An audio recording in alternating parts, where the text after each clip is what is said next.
کی آواز کا پردہ ہے، تم کیا دین پھیلا رہی ہو، تم کیا قرآن کو جانتی ہو، تم کیا پڑھ رہی ہو۔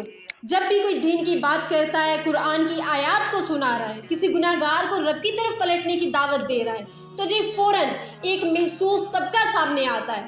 عورت کی بھی آواز کا پردہ ہے، تمہیں کس نے اجازت دے دی؟ حیرت کی بات یہ ہے، یہی زبانیں، یہی انگلیاں اس وقت کنگ ہو جاتی ہیں جب کوئی لڑکی گانے پر لپ سنگ کر رہی ہے، جب وہ میک اپ کے ساتھ ناچ رہی ہے، جب وہ فالوورز کے لیے حیا کا سودا کر رہی ہے۔ وہاں نہ کوئی پردے کی بات کر رہا ہے، نہ کوئی حرام کی بات کر رہا ہے۔ آپ کا مسئلہ عورت کی آواز نہیں، آپ کا مسئلہ حق کی آواز ہے۔ آپ کو تقوی سے نہیں، آپ کو روشنی سے تکلیف ہے۔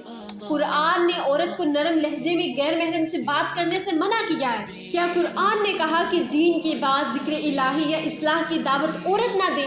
نہیں، بلکہ قرآن اور سیرت نبوی سے یہی سبق ملتا ہے۔ اگر عورت وقار، حیا اور تقوی کے ساتھ بات کرے تو اس کی آواز فتنہ نہیں، صدائے حق بن جاتی ہے۔ اور سچ تو یہ ہے کہ اگر کوئی عورت آفس میں کام کر سکتی ہے، مارکیٹ میں سودا لینے جا سکتی ہے، ڈاکٹر، استاد، انجینئر بن کر سوسائٹی کی خدمت کر سکتی ہے، تو وہ دین کا پیغام بھی دے سکتی ہے۔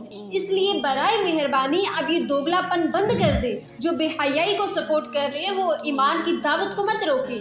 یہی لوگ جو عورت کی آواز پر انگلیاں اٹھا رہے ہوتے ہیں، ان کی پروفائل میں جا کر دیکھا جائے حرام گانوں کو پروموٹ کیا جا رہا ہے۔ آپ کا مسئلہ عورت کی آواز نہیں ہے، آپ کا مسئلہ ہے کہ وہ حق کی بات ہی کیوں کر رہی ہے۔ آپ کو دین سے تکلیف ہے یا اس عورت سے جو آپ کے سسٹم کو چیلنج کر رہی ہے؟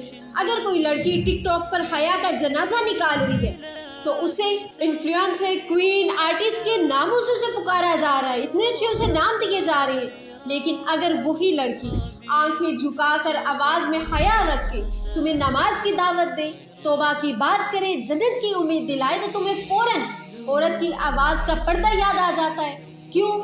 کیونکہ اصل میں تم دین سے ڈرنے والے نہیں، دین کو روکنے والے ہو۔ عورت سب کچھ کر سکتی ہے، حیا میں رہ کر، حدود میں رہ کر۔ لہٰذا اگر آپ کے اندر تھوڑی سی بھی شرم باقی ہے تو بے حیائی پر تالیاں بجانا بند کریں اور سچ کہنے والوں کی زبان بند کرنے کی سازش مت کریں۔